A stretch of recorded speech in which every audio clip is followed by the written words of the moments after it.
안녕하십니까, 책돌입니다. 오늘 소개해드릴 책은 몸은 얼굴부터 늙는다입니다.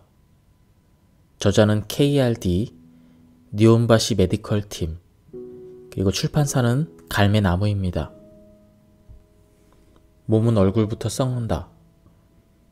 얼굴이 썩는 게 도대체 무슨 뜻이야 라고 의아해하는 사람이 있을지도 모르겠다. 얼굴이 썩는다는 말을 들으면 어떤 모습이 떠오르는가? 녹아내리거나 부어올라서 얼굴 자체가 무너져 버리는 이미지를 떠올릴 수 있을 것이다. 다른 한편으로는 서서히 기능이 쇠퇴하거나 완전히 멈추는 이미지를 떠올릴 수도 있겠다. 다른 한편으로 서서히 기능이 쇠퇴하다가 완전히 멈추는 이미지를 떠올릴 수도 있겠다.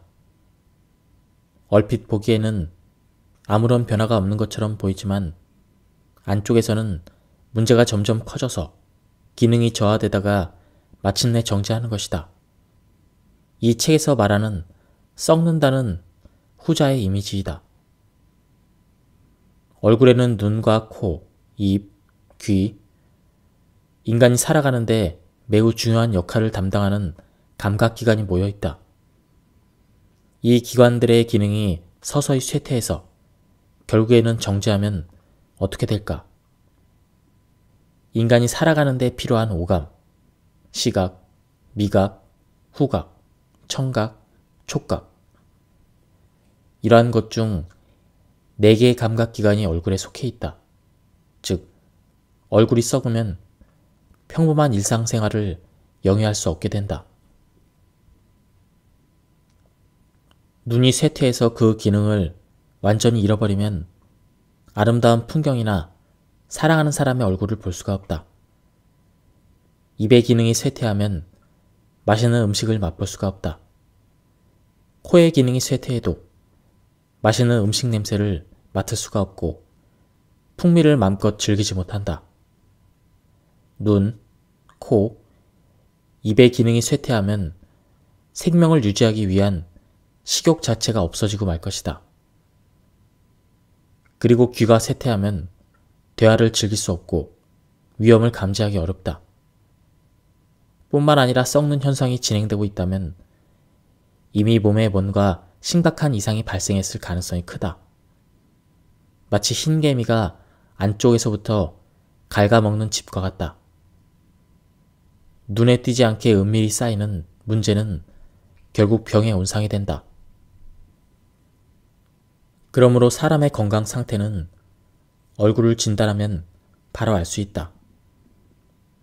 얼굴은 뇌에 직접 연결되는 모든 감각기관이 집약되어 있다.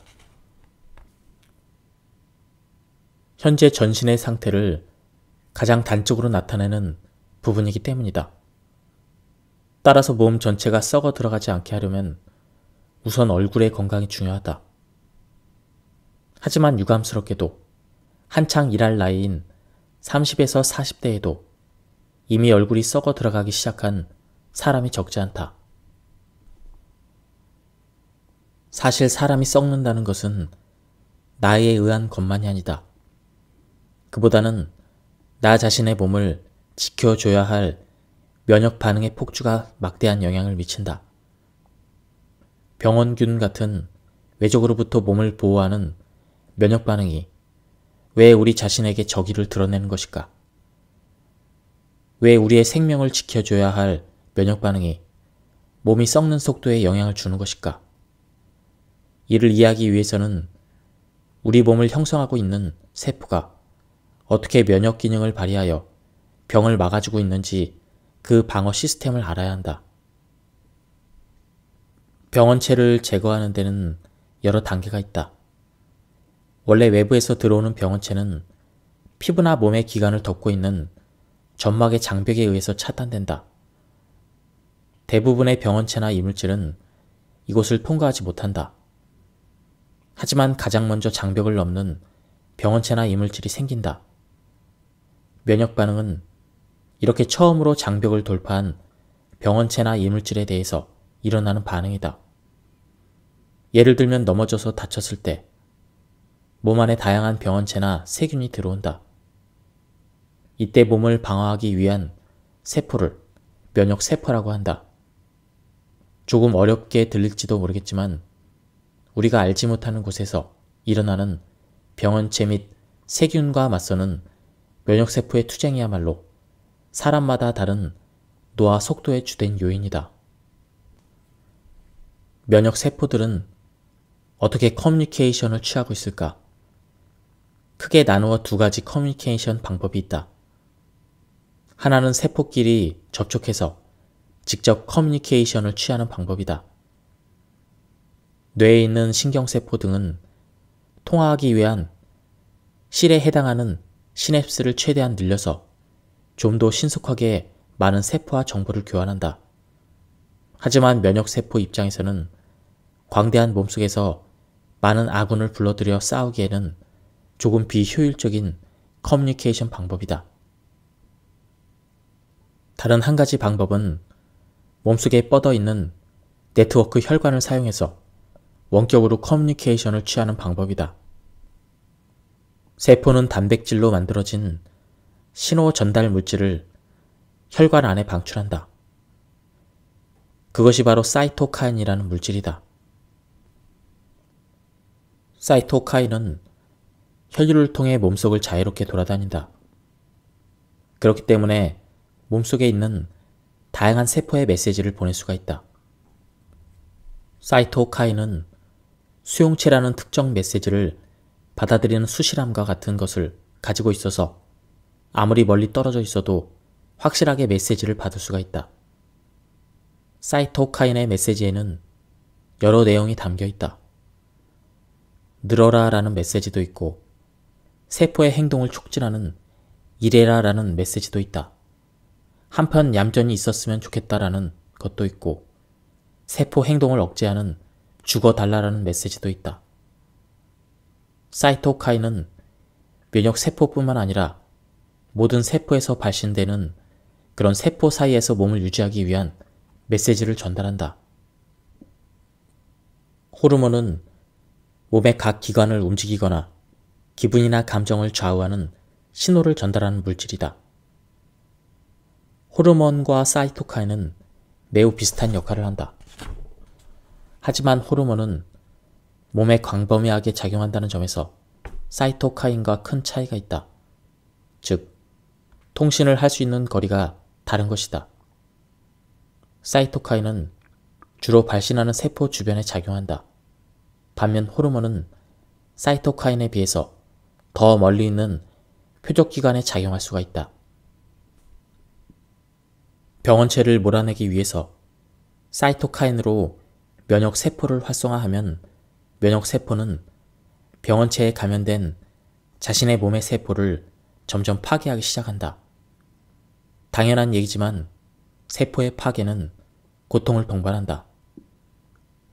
면역세포가 물리적으로 공격하는 부위는 붉게 변하거나 열이 나고 통증이 생기거나 붓기도 한다. 마치 몸 안에 불꽃이 생기는 것과 같은 상태가 되는 것이다. 이것이 바로 염증이다. 대부분의 사람들은 자신의 몸 안에서 그런 만성염증이 없다고 생각할지도 모른다. 하지만 전 인구의 약 70%가 앓고 있는 염증성 질환이 있다. 바로 치주병으로 입안에서 생기는 만성적인 염증이다. 치주병은 입안에 있는 세균이 치아와 잇몸 사이에 붙어서 생겨난다. 세균이 많이 붙으면 잇몸에 경미한 염증이 일어난다. 이 내독소에 면역체가 반응해서 사이토카인이 대량으로 분비된다. 면역세포가 활성화돼서 잇몸이 붓고 염증이 유발되거나 파골세포가 활성화되곤 한다. 이런 식으로 자신의 몸을 공격하고 염증 상태를 일으키게 되는 것이다. 염증 상태가 계속되면 세균에 감염된 잇몸 조직이 점점 파괴된다. 치조골이라는 치아를 지탱하는 뼈가 녹기 시작하고 결국에는 치아가 빠지고 만다. 이처럼 몸의 기능이 조금씩 저하되는 부패와 만성염증은 매우 밀접한 관계가 있다. 입안에는 약 500에서 700여 종의 균이 있다. 이 세균들은 제각기 역할이 있는데 식생활이나 생활 환경의 변화에 따라 세균의 균형이 깨지면 내독소를 가진 세균이 늘어난다. 이 세균은 치아 주변에서 염증을 일으키는데 그치지 않는다. 사람의 입에는 타액이 흐르고 하루에 1에서 1.5리터의 타액을 마신다. 이 세균은 이 타액에 함유해서 위나 장의 소화기관을 통해 몸 안의 또 다른 장기 기관에 이르게 된다. 치주병이 심해지면 문제는 더 커진다. 잇몸 조직이 파괴되어 온몸 곳곳에 연결되어 있는 혈관과 이어지면 세균이 혈관을 타고 온몸을 돌기 때문이다. 그러면 온몸에 존재하는 면역세포가 세균의 내독소에 반응해서 염증을 만드는 사이토카인을 퍼뜨린다. 결국 온몸이 염증에 휩싸이게 되는 것이다. 특정 부분에서 사이토카인의 혈중 농도가 높아지면 사이토카인은 호르몬과 마찬가지로 온몸에 대량으로 확산되는 특징이 있다. 그렇기 때문에 치주병이 장기화되면 거기에서 발생하는 사이토카인이 전신의 면역세포에 영향을 줘서 온몸의 염증 상태가 되고 만다. 최근 여러 연구에서 치주병과 전신질환의 연관성이 밝혀지고 있는데 그 주된 원인이 사이토카인이라고 해도 과언이 아니다. 치주병으로 인해 생긴 사이토카인은 혈중의 당을 에너지로 변환하는 호르몬인 인슐린의 기능을 정지하라는 메시지를 보낸다. 그로 인해 인슐린 저항성 상태가 되어 당뇨병을 악화시킨다. 즉, 치주병을 제대로 치료하면 인슐린 저항성이 개선되어 혈당을 잘 조절할 수 있다는 사실이 밝혀진 것이다. 또한 고혈당은 입안의 만성염증을 악화시킨다. 그 밖에도 치주병 세균이 동맥경화 등의 심혈관 질환을 일으키거나 악화시킨다는 사실이 다양한 연구를 통해 밝혀지고 있다. 치주병균은 치주 조직을 파괴하는 무서운 균이지만 사실 치주병균 자체의 병원성은 매우 약하다. 대장균과도 비교할 수 없을 정도이다. 병원성이 약한데 왜 치아를 지탱하는 뼈가 녹는 것일까? 그것은 치주병균이 가지고 있는 내독소에 면역세포가 과잉 반응해서 사이토카인을 방출해서 염증을 일으키기 때문이다. 그러면 치주병은 어떻게 진행될까? 치주병균은 치아 주변에 부착된 플라그 속에 들어가 공기가 잘 닿지 않는 치아와 잇몸 사이를 향해 이동하고 더 안으로 파고든다. 원래 잇몸에는 치육구라 불리는 1에서 2mm의 틈이 존재한다. 이 틈이 염증에 의해서 파괴되어 치주병균이 더 안으로 침입한다. 치주병균이 치아와 잇몸 사이에 들어가면 염증을 일으켜서 빨갛게 붓고 피가 난다. 이것은 치주병균을 면역세포가 공격하고 있다는 증거이다. 면역세포로부터는 사이토카인이나 단백질 분해 효소가 대량으로 방출된다. 치주병균을 제거하려고 면역세포도 사이토카인이나 단백질 분해 효소를 계속 방출한다. 치주 포켓 안쪽에는 염증이 심해져서 잇몸 조직이 파괴되고 혈관도 상처를 입어서 치주병균이 혈관을 통해 온몸에 퍼지고 만다. 이로써 치주병이 전신병으로 이어지는 것이다. 비염 때문에 입으로 호흡하는 게 일상화되면 타액이 건조해져서 치주병이 악화된다. 타액에는 치주병균의 활동을 억제하는 면역물질이 포함되어 있는데 산을 중화해서 입안을 중성으로 되돌리는 역할을 한다. pH 7은 선옥균에게 최적의 환경이다. 그러므로 타액이 감소하면 입안이 산성해되어 치주병균이 증식하기 쉬워진다. 타액은 세균이 몸에 침투하지 못하게 하는 역할을 한다. 늘 대량의 타액을 흘리는 아기를 떠올려보라. 타액이 활동하기 때문에 저항력이 약한 유아도 세균의 위험에 노출되는 일이 없는 것이다. 우리는 입안의 불씨가 작은 불이 되어 점차 몸 전체로 퍼지는 불똥이 튀며 큰 불로 번지는 상황을 설명했다. 작은 불을 막기 위해서는 그런 큰 불이 일어나기 쉬운 곳을 미리 파악해두고 주의를 기울이는 것이 중요하다. 그 작은 불은 입안에서 발생한다. 그러면 어떻게 주의를 기울여야 할까? 우선 잊어서는 안 되는 사실은 치주병을 일으키는 치주병균은 치아에 붙은 치석 안에 숨어 있다는 점이다. 먼저 자신의 입안에 넣은 것들에 주목해야 한다. 아침이나 점심에 시간이 없다고 편의점에서 빵이나 주먹밥을 먹는다. 저녁에도 귀찮아서 패스트푸드나 라면, 우동 등으로 끼니를 때운다. 그러한 식생활을 계속하다 보면 치아에 플라그가 붙기 쉽고 치주 병균이 증식하기가 쉽다. 또한 당질 중심의 생활을 계속하다 보면 당뇨병으로 연결되기도 쉽다. 자신의 치아에 플라그가 붙지 않도록 매일 양치질을 거르지 않는 것이 중요하다. 그런데 사실 양치질을 해도 과연 플라크가 제대로 제거되었는지 알 수 없는 경우가 많이 있다. 그래서 치주병에 걸려도 초기에는 자각 증상이 없고 자신이 치주병을 앓고 있는지조차 모르는 사람도 많다. 그렇다면 이를 어떻게 알 수 있을까? 우선 잇몸의 색이 입술 윗면의 색과 비교해서 흑적색으로 변해 있으면 치아에 염증이 일어났을 가능성이 크다. 잇몸이 부어 있어도 주의해야 한다. 양치질을 할 때 치아와 잇몸 사이에서 피가 스며 나오거나 칫솔이 붉게 물들어 있는 것은 잇몸에서 염증이 진행되고 있다는 증거이다. 또한 잇몸이 두꺼워지거나 부은 것처럼 도출되어 있으면 이미 염증이 상당히 진행되고 있을지도 모른다. 가공식품에 많이 들어있는 에이지는 염증을 일으키는 물질이다. 에이지는 음식물에서 섭취하기도 하고 잘못된 생활 습관 등에서 몸속에서 만들어지기도 한다. 또한 만성염증뿐 아니라 노화에도 깊은 연관이 있는 물질이라는 사실이 밝혀졌다. 최근 연구에서는 당화를 산화 이상으로 세포를 손상시키는 요인으로 주목하고 있다.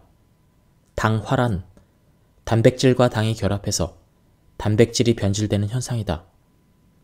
그 당화의 결과로 생성되는 물질을 H라고 불린다. H란 Advanced Glycation and Product의 약자로 최종 당화 산물이라고도 한다. 강한 독성을 가지고 있어서 전신의 건강과 노화에 심각한 영향을 미치는 물질이다. 더구나 한번 당화돼서 에이지가 된 단백질은 원래대로 돌아가지 않는다. 에이지는 당화한 세포의 기능을 저하시킬 뿐만 아니라 주변의 정상적인 세포도 공격하고 만다. 당과 단백질의 결합이라고 해도 얼핏 상상이 안 갈 수도 있다. 자주 먹는 요리를 예로 들어보자. 맛있게 구운 핫케이크를 떠올려보라. 식욕을 자극하는 표면의 노르스름한 색, 이것이 당화이다. 핫케이크의 재료는 계란과 우유 등의 단백질과 밀가루, 설탕류의 당이다. 프라이팬 위에서 단백질과 당이 만나서 당화한다. 원래 인간의 몸 안에서는 자신의 세포에 대해서 면역 반응이 일어나는 일은 없다. 하지만 당이 결합하여 변성된 단백질은 이물질로 인식해서 면역 세포에게 공격을 받는다. 단백질이 있는 모든 곳에서 에이지가 생긴다. 그리고 에이지가 쌓여 있는 부분에는 염증이 일어난다. 혈관에 에이지가 쌓이면 동맥경화, 뼈에 축적되면 골다공증, 눈에서는 백내장을 일으킨다.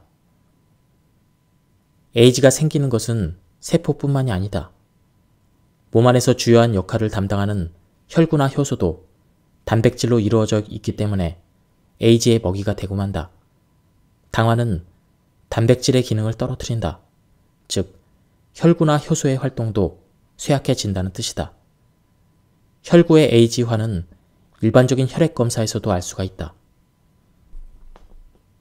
지금까지는 나이를 먹거나 자외선의 영향으로 인해 콜라겐이 끊어지거나 손상을 입어서 피부가 탄력을 잃고 처지거나 주름이 생긴다고 생각해왔다.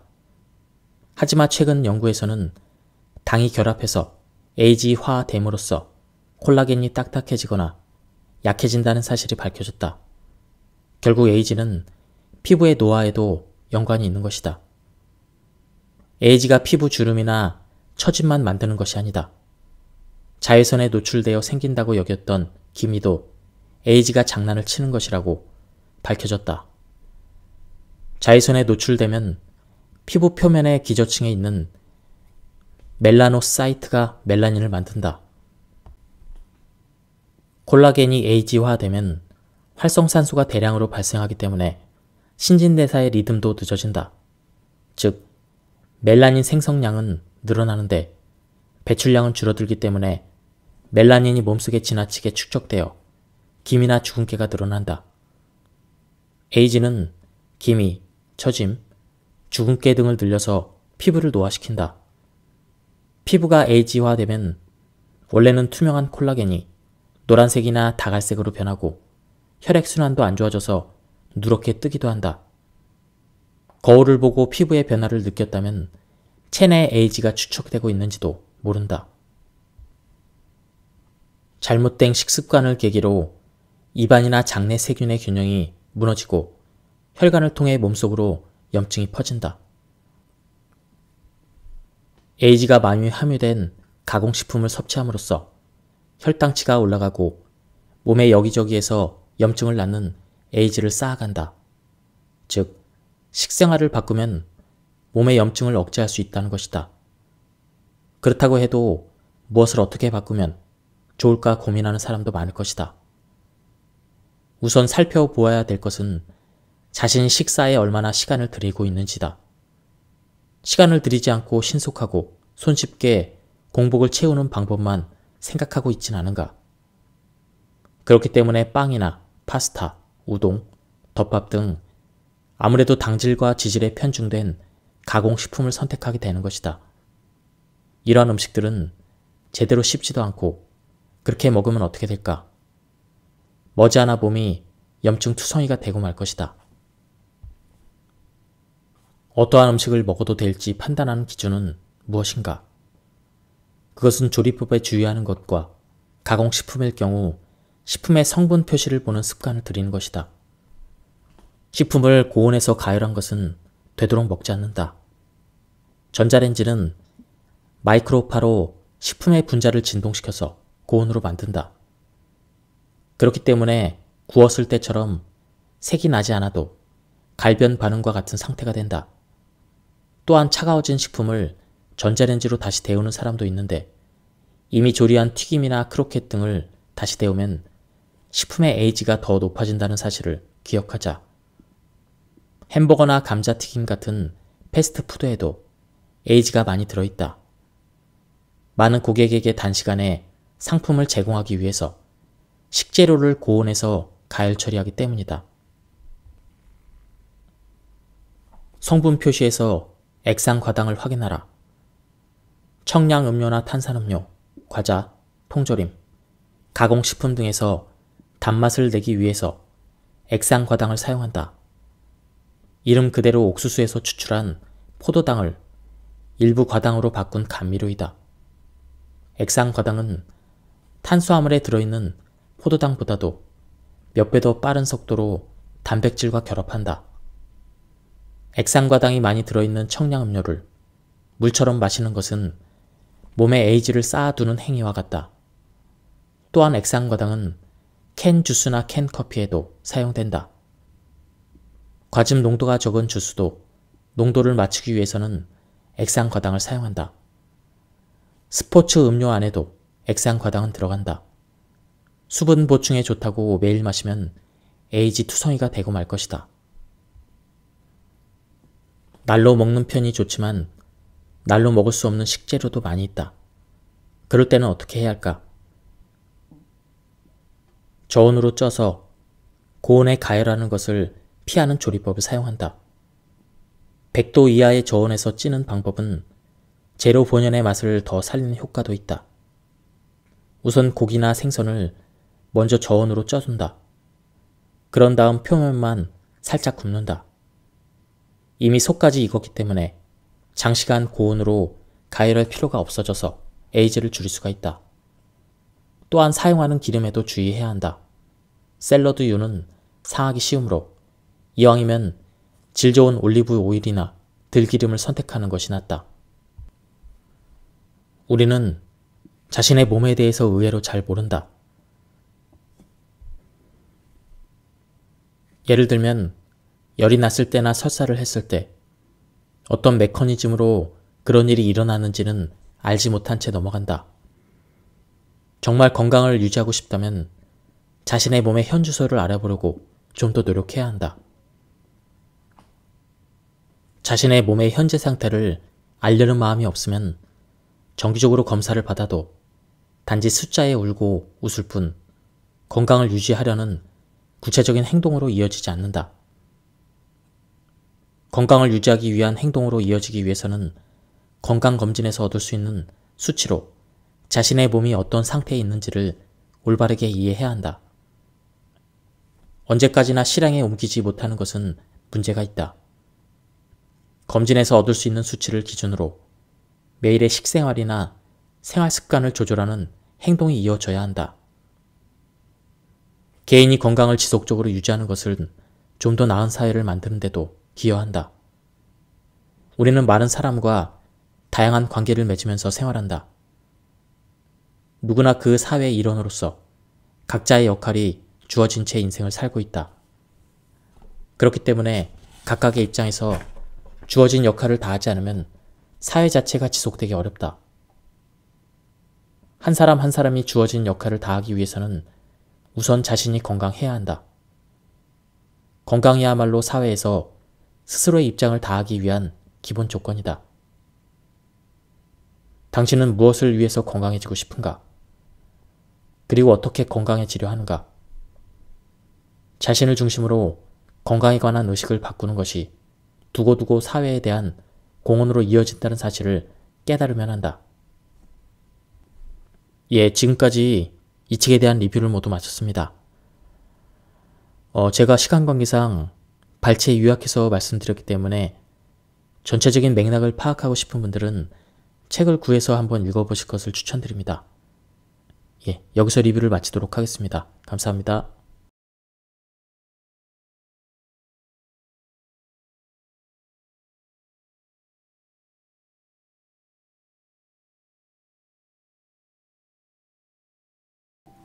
안녕하십니까, 책돌이입니다. 오늘 소개해드릴 책은 미녀 습관입니다. 저자는 나구모 요시노리입니다. 저자 소개를 간단하게 하겠습니다. 나구모 요시노리, 유방암 전문의 1일 1식의 저자로 알려져 있다. 일본과 중국 그리고 한국 대학교를 오가며 교수로 활동하고 있고 쉽고 편안한 해설이 인기를 끌어 다양한 방송 매체에 출연하고 있다. 주요 저서로는 1일 1식, 50세가 넘어도 30대로 보이는 생활습관 등이 있다. 그럼 바로 본문을 보도록 하겠습니다. 사랑은 몸 나이도 젊게 만든다. 아무리 노력해도 몸의 노화를 막기 어렵다. 40대 중반만 돼도 눈이 침침해져서 어두운 곳에서 신문을 읽기도 수월하지 않다. 특히 여성의 경우 50대가 되면 인생의 커다란 전환점을 맞이한다. 바로 폐경기가 오기 때문인데 여성 호르몬의 분비가 줄어들면서 몸과 마음에 큰 변화가 생긴다. 남성도 마찬가지다. 이것은 자연의 섭리이므로 아무리 생활 습관을 개선해도 막을 수 없다. 하지만 단념하긴 이르다. 사랑을 하거나 받는 사람은 나이에 상관없이 피부에서 반짝반짝 윤기가 흐른다. 이런 사람은 50대가 넘어도 피부가 맑고 깨끗하다. 미국 피츠버그 대학교 버나드 코헨 교수에 따르면 삶에 동반자가 없는 남성은 동반자가 있는 사람에 비해서 9.6배, 여성은 4.4배 수명이 줄어든다고 한다. 누군가를 사랑하면 피부가 아름다워질 뿐 아니라 수명도 늘어난다는 것이다. 아침 햇살이 몸을 되돌린다. 아침 일찍 일어나면 어떤 점이 좋을까? 일단 일출을 볼 수 있다. 태양의 힘이란 당신이 생각한 것보다 굉장하다. 동쪽 하늘을 붉게 물들며 떠오르는 해를 보면 울적했던 기분이 눈 녹듯 사라지고 새로운 활기가 샘솟는다. 지평선 너머로 혹은 건물 뒤편에서 다이아몬드처럼 눈부시게 장엄한 빛을 드러내는 일출의 순간은 온몸의 전율이 일 정도로 감동적이다.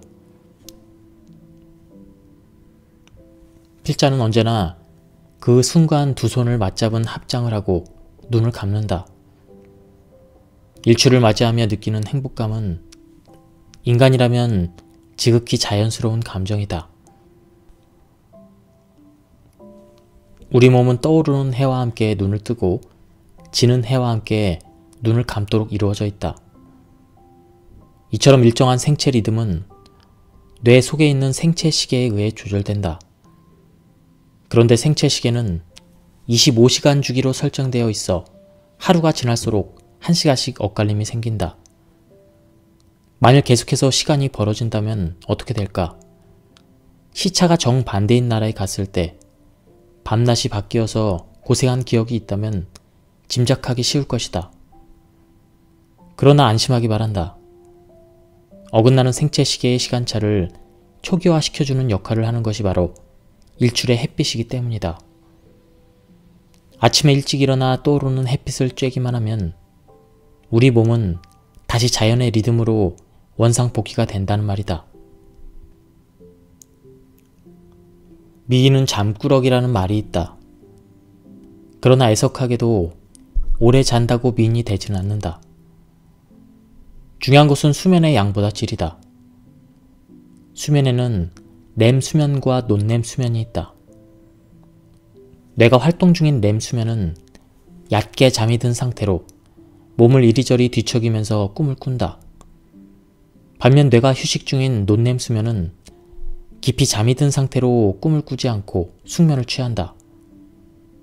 논렘 수면 상태에서는 우리 몸에서 다량의 성장 호르몬이 분비된다.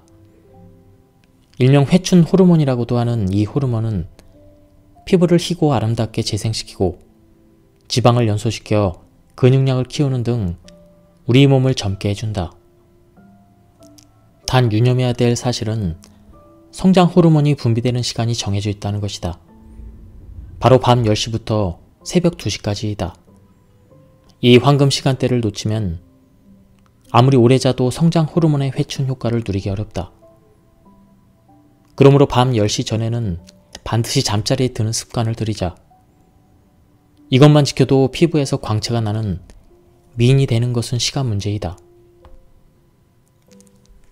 다음 4가지 법칙만 잘 지켜도 복부 지방이 빠진다. 1. 수면. 수면의 황금 시간대, 즉 밤 10시부터 새벽 2시까지 숙면을 취하면 성장 호르몬이 왕성하게 분비되어 지방을 연소시킨다. 2번째, 공복. 배에서 꼬르륵 소리가 나면 성장 호르몬이 분비되어 지방을 분해한다. 소리가 나지 않으면 굳이 식사를 하지 않아도 된다. 3. 추위. 내장지방은 추위로부터 몸을 지키기 위해 발달한 발열 물질이다. 평상시에 옷을 얇게 입고 땀이 날 때는 물로 간단히 샤워만 하자. 우리 몸은 추위를 느끼며 체온 조절 중추가 작동해 지방을 연소시킨다. 4. 운동. 격렬한 운동을 하면 지방이 아니라 근육 속에 쌓인 글리코겐이라는 당이 연소된다. 이로 인해 저혈당이 되면 심한 공복감을 느껴 더욱 음식물을 섭취하는 악순환에 빠진다. 지방을 연소하려면 조금 빠르게 걷는 것이 좋다. 오전에만 서 있어도 헬스장 비용을 아낄 수가 있다. 몸매를 가꾸기 위해 헬스장에서 땀을 흘리는 여성이 많이 있다. 차를 타고 헬스장에 도착해 1시간가량 땀을 흘리며 운동을 한 뒤 근처 맛집에서 친구와 식사를 하고 다시 차를 타고 귀가를 한다. 다른 것은 몰라도 확실히 기분 전환은 될 것이다. 업무나 집안일을 완벽하게 하고도 시간과 체력이 남아돌아 운동을 한다면 박수를 받을 일이다. 그러나 업무나 집안일은 뒷전으로 미룬 채 운동에 열중한다면 자기 만족에 불과할 뿐이다. 요즘처럼 바쁜 현대인에게는 부족한 시간을 쪼개 헬스장에서 몸을 단련하기보다 일상생활에서 손쉽게 운동하는 것이 더 효과적이다. 예를 들어 가정주부가 집안에서 손쉽게 운동하는 방법은 무엇일까? 바로 아침에 가족을 배웅한 뒤 정오까지 앉아있지 않기이다. 일반 소파나 의자에 앉으면 자연스럽게 텔레비전을 켜고 눈앞에 과자를 집어먹기 일쑤이다. 오전 중에는 절대로 앉지 말고 집안일을 단번에 정리하는 습관을 들이면 헬스장에 가지 않아도 군살이 빠지고 몸매가 예뻐진다. 유제품과 고기를 줄이면 땀 냄새도 사라진다. 필자는 건강을 위해 육식을 끊고 채소와 생선 중심으로 식단을 바꿨다. 그러자 몸에서 나는 불쾌한 냄새가 거짓말처럼 사라졌다. 몸에서 나는 냄새란 앞서 말했듯 본래 이성을 유혹하기 위한 페로몬이다. 아포크란 샘에서 분비되는 피지와 땀이 채모에 달라붙으면 여기에 세균이 번식하면서 그때 생긴 지방산이 강한 냄새를 풍기는데 이것이 불쾌한 채취의 정체이다. 따라서 채모를 잘 관리하면 몸에서 나는 불쾌한 냄새도 방지할 수 있다. 또한 채취의 원천이 되는 피지의 분비량은 혈중 콜레스테롤과 밀접한 관련이 있다. 유제품이나 고기를 즐겨 먹는 사람, 뚱뚱한 사람은 피지에 지방 성분이 많이 있다. 이것이 산화되어 과산화 지질이 되면 독특한 냄새를 풍긴다. 해외에서는 채취를 즐기는 민족도 있다고 하지만 일반적으로 지나친 채취는 타인을 불쾌하게 하므로 가급적 줄여야 한다. 평소에 겨드랑이를 깨끗이 관리하고 땀을 억제하는 지한제 사용도 하나의 방법이지만 피지로 범벅된 땀을 배출하지 않으려면 무엇보다 유제품이나 고기 섭취를 피하고 채소 중심의 식단으로 바꾸어 체중을 관리하는 것이 바람직하다.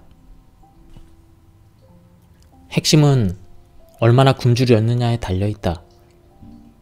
배가 고프지 않으면 어떤 산해짐에도 맛이 없고 여행분이 되지 않는다. 머리가 궁금하지 않으면 어떤 정보도 흥미롭지 않고 지식이 되지 않는다. 마음이 외롭지 않으면 어떤 애정을 받아도 고맙지 않고 행복한 충만감을 느끼지 않는다. 몸이 굶주려야 음식이 맛있고 머리가 굶주려야 공부가 재미있고 마음이 굶주려야 사람의 소중함을 느낀다. 결국 핵심은 취하는 소재가 얼마나 좋은가 보다 얼마나 굶주렸느냐에 달려있다. 잠시 숨을 멈추고 최대한 숨을 참아보자. 그리고 더 이상 견디지 못할 만큼 괴로워졌을 때 숨을 쉬어보자. 몸과 마음이 순식간에 편해질 것이다. 하루 종일 아무것도 먹지 말고 아무것도 생각하지 말고 아무 사람도 만나지 말고 시간을 보내보자. 몸과 머리, 마음이 굶주렸다면 그때 음식을 먹고 생각하고 사람을 만나자.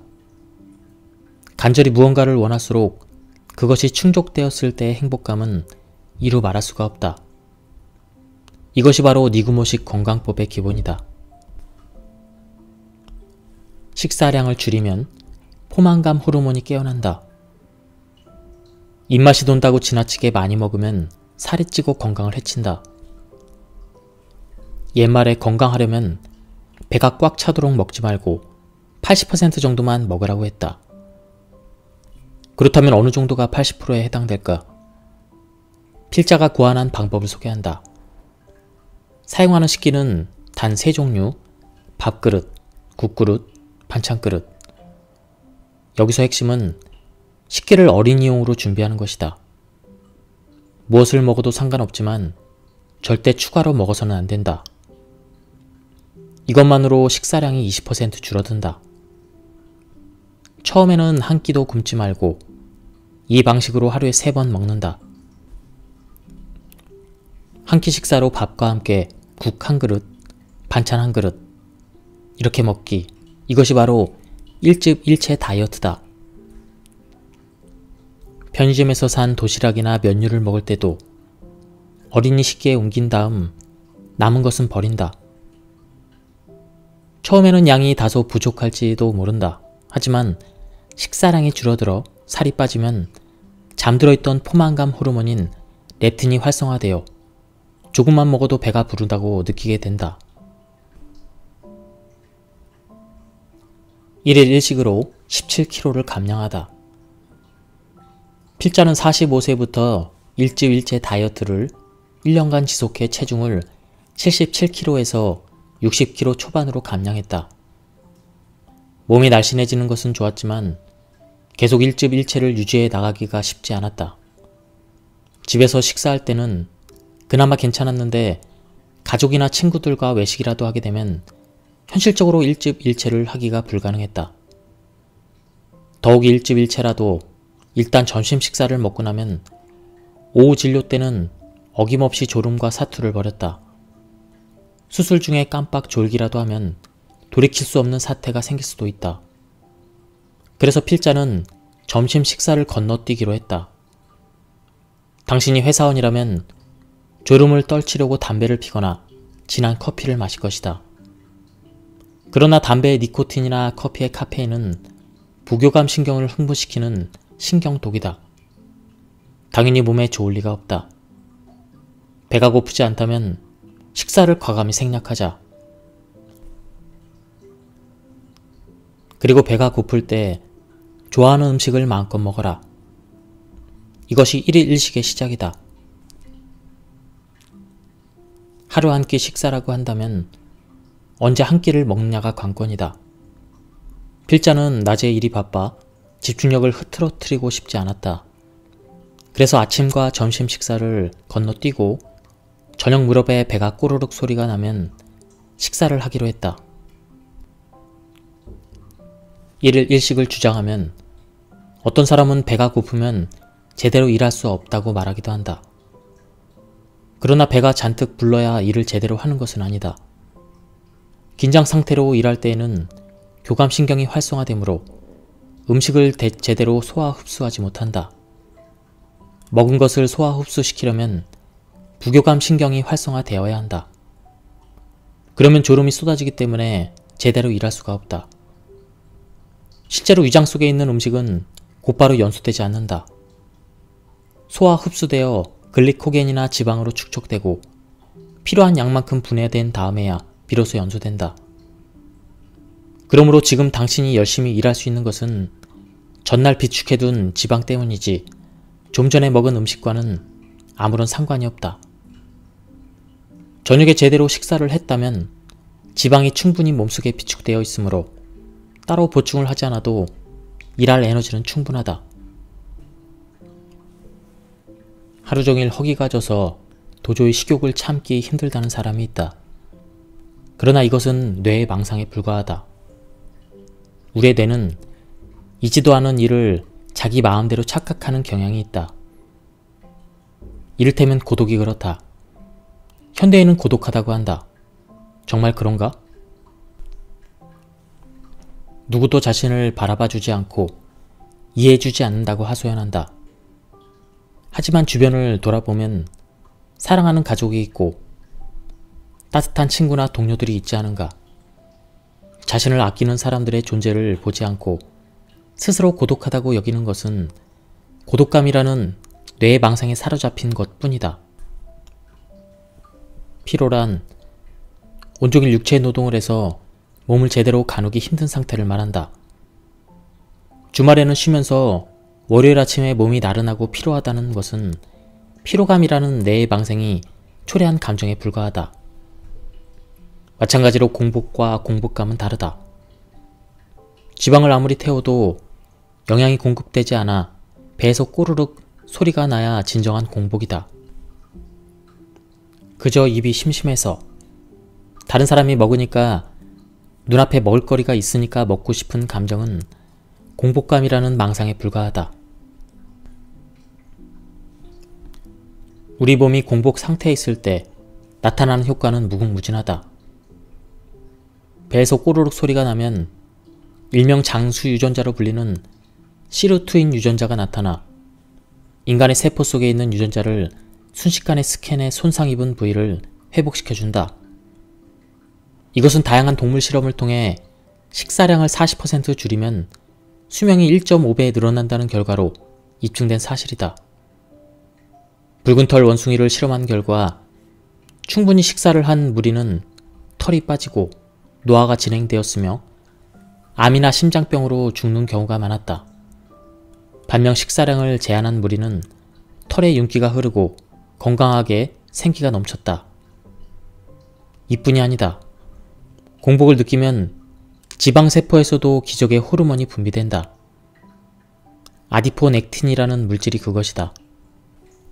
포만감을 느끼면 지방이 연소하면서 아디포사이토카인이라는 물질이 나와 혈관의 내피세포를 손상시켜 동맥경화를 일으킨다. 그러나 공복감을 느끼면 지방에서 아디포넥틴이라는 그런 호르몬이 분비되어 아디포사이토카인이 손상시킨 상처 구멍을 치료한다. 공복을 느낄수록 우리 몸속에서는 활발한 생명력이 발휘되는 것이다. 배에서 꼬르륵 소리가 날 때 우리 몸속에서는 무슨 일이 일어나는 것일까? 음식을 소화 흡수하는 장소는 소장이다. 음식이 이곳에 들어오지 않으면 소장에서 모탈린이라는 단백질이 분비된다.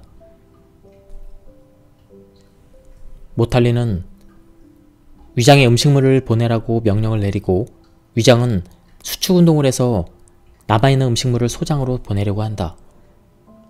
이때 위쪽에 있는 공기가 움직이면서 꼬르륵 소리를 내는데 이것을 공복기 수축이라고 한다. 모탈린이 위장을 쥐어짜도 음식물이 들어오지 않으면 이번에는 위 점막에서 그렐린이라는 단백질이 분비된다. 그렐린은 뇌 시상하부에 작용해서 식욕을 촉진시키는 동시에 뇌하수체에 작용해 성장 호르몬을 분비시킨다. 성장 호르몬은 회춘 호르몬이라고도 부른다. 배가 고파서 배에서 꼬르륵 소리가 나면 성장 호르몬이 분비되어 당신은 점점 더 젊고 아름다워진다. 그러므로 배가 고프다고 서둘러 식사를 하지 말고 잠시 동안 공복 상태를 즐겨보자. 성장 호르몬이 당신의 몸속에서 마음껏 활동하도록 말이다.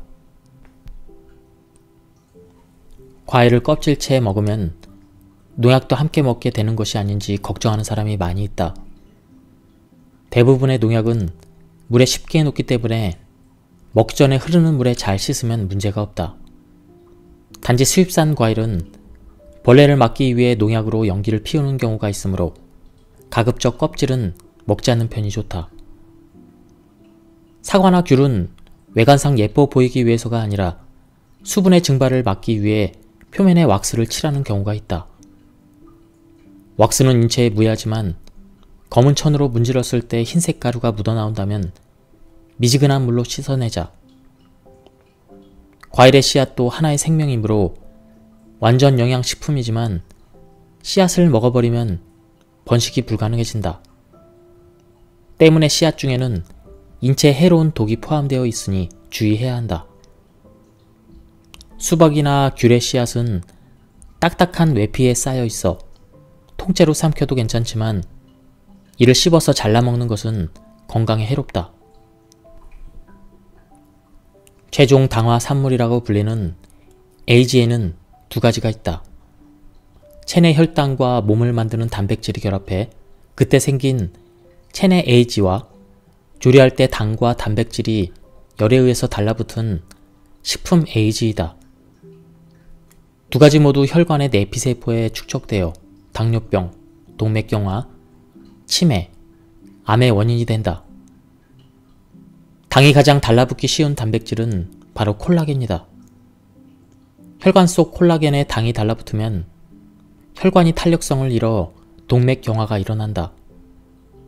더불어 피부 콜라겐의 탄력성을 저하해서 노화가 진행된다. 에이지를 다량으로 함유한 식품은 대개 고온에서 조리된 식품인데 튀김이 가장 많고 다음으로 구운 음식, 볶은 음식 순이다. 찌거나 삶은 음식은 상대적으로 에이지가 적다. 현실적으로 에이지를 전혀 섭취하지 않는 것은 불가능하기 때문에 평소에 찌거나 삶은 음식을 자주 섭취하도록 하자. 다만 다음에 4가지만 지켜도 젊음과 아름다움을 지킬 수가 있을 것이다. 첫째, 튀김은 가급적 먹지 않는다. 둘째, 콜라나 커피는 마시지 않는다. 셋째, 자외선과 담배를 멀리한다. 넷째, 채소나 과일을 껍질째 자주 먹는다. 지나치게 세게 문지르면 피부가 칙칙해진다. 발 뒤꿈치는 서 있거나 걸을 때 온몸에 무게가 실리는 부위로 잦은 마찰과 압력 때문에 각질이 잘 생긴다. 굳은 살이나 티눈이 발바닥에 자주 생기는 것도 같은 이유에서이다. 발 뒤꿈치에 각질이 있다고 속돌이나 때밀이 수건으로 문지르면 당장은 미끈미끈해질지도 모른다. 그러나 피부의 보호막인 각질은 벗겨낼수록 피부를 보호하기 위해 더 많은 각질을 만들어내는 성질이 있다. 속옷에 닿는 부위의 피부는 거무스름하게 변하기 쉽다. 이것을 마찰 흑피층이라고 하는데 반복된 마찰에 의해 각질이 과잉 증식해 멜라닌 색소가 침착되어 생긴다. 타월 등으로 세게 문지르면 피부가 새카맣게 변하는 것도 이 때문이다. 지금 바로 거울로 등 피부색을 확인해 보기 바란다. 여성은 여름에 등 파인 옷을 입을 일이 많이 있다. 등 피부가 미끈하지 않으면 청결하지 못한 인상을 줄 우려가 있으니 목욕할 때 지나치게 세게 문지르지 않도록 주의하자. 필자는 평소에 1일 1식을 하지만 업무차 해외로 나가면 보기만 해도 침이 꼴깍 넘어가는 사내 진미 앞에서 마음이 약해지곤 한다. 얼마 전에 중국에 갔을 때에도 매 끼니마다 훌륭한 식사 대접을 받아 결국 4kg이나 살이 쪄서 돌아오고 말았다. 얼마 동안 속이 더부룩하고 거북해서 귀국한 뒤에는 배가 꼬르륵 소리가 나면 먹어야지 하고 다짐했는데 귀국 당일은 배에서 소리가 나지 않아 저녁을 생략했다.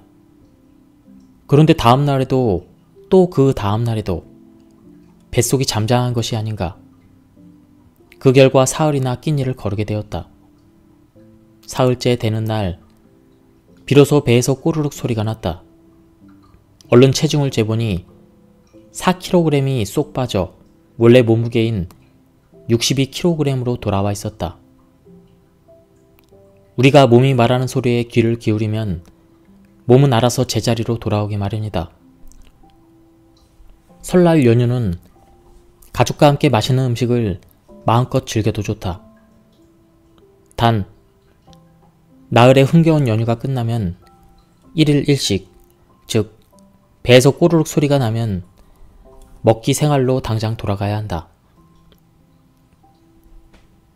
이 2가지만 실천해도 설날 폭식으로 대책 없이 늘어난 몸무게가 거짓말처럼 원상복구 될 것이다.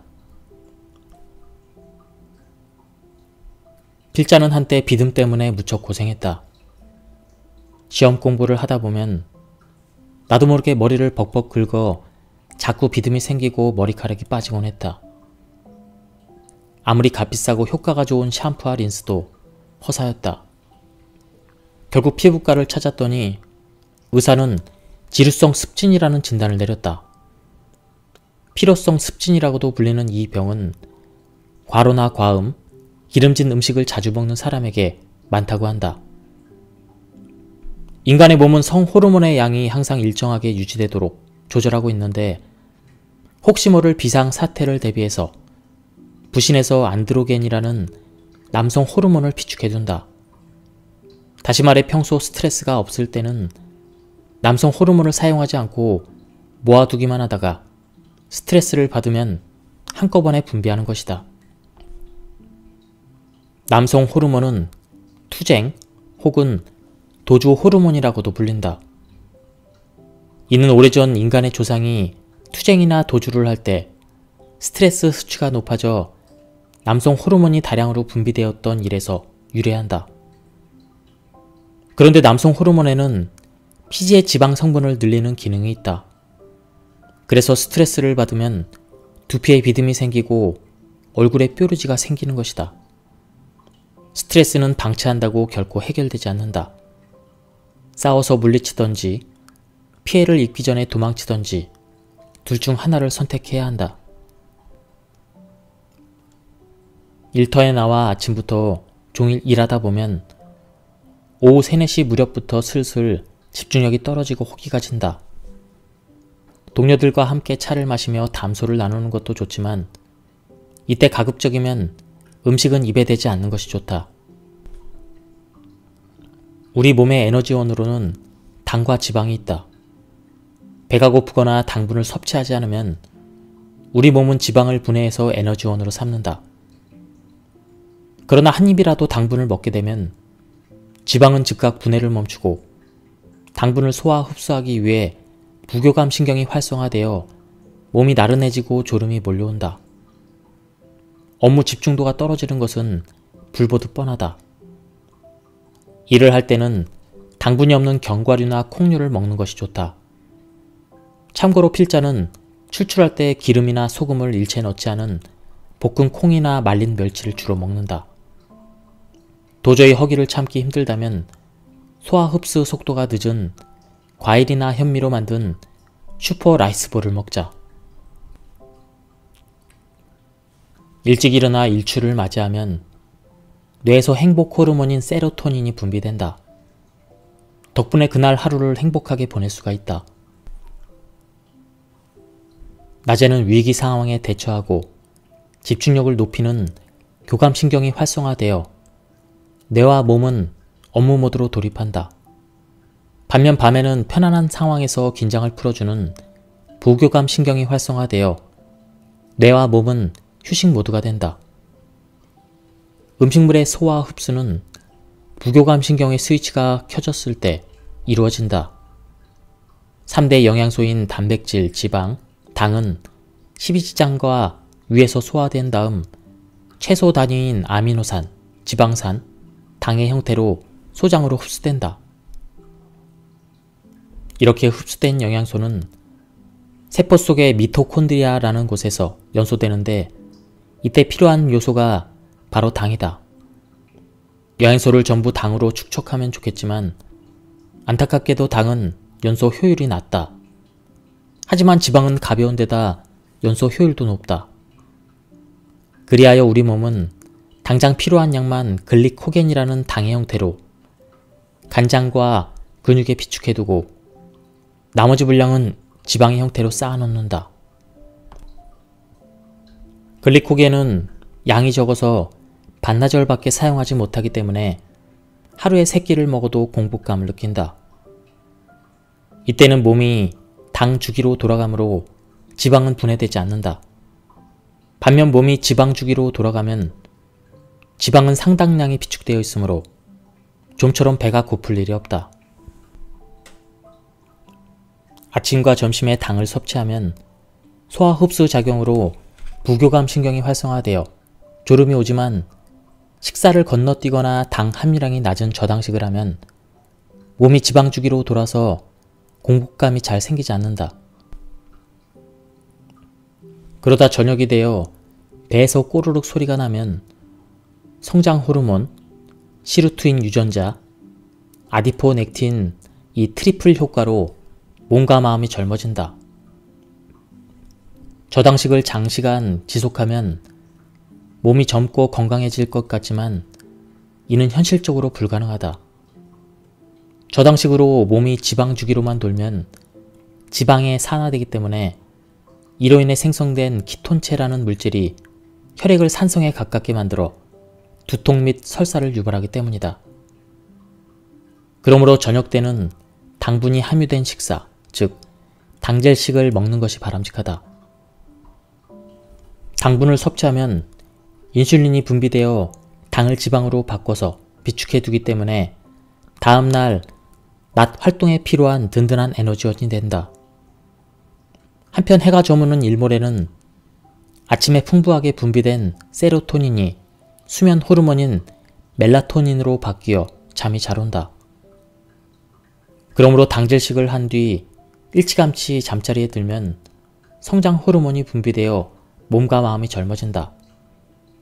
또한 편안한 숙면으로 이튿날 일출을 보며 더없이 개운하게 일어날 수가 있다. 예, 지금까지 이 책에 대한 리뷰를 모두 마쳤습니다. 이 책은 어떻게 노력을 하면 미인이 될 수 있는지, 건강한 미인이 되는 방법을 재미있게 풀어서 쓴 책이었습니다. 한번 구해서 읽어보실 것을 추천드립니다. 예, 여기서 리뷰를 마치도록 하겠습니다.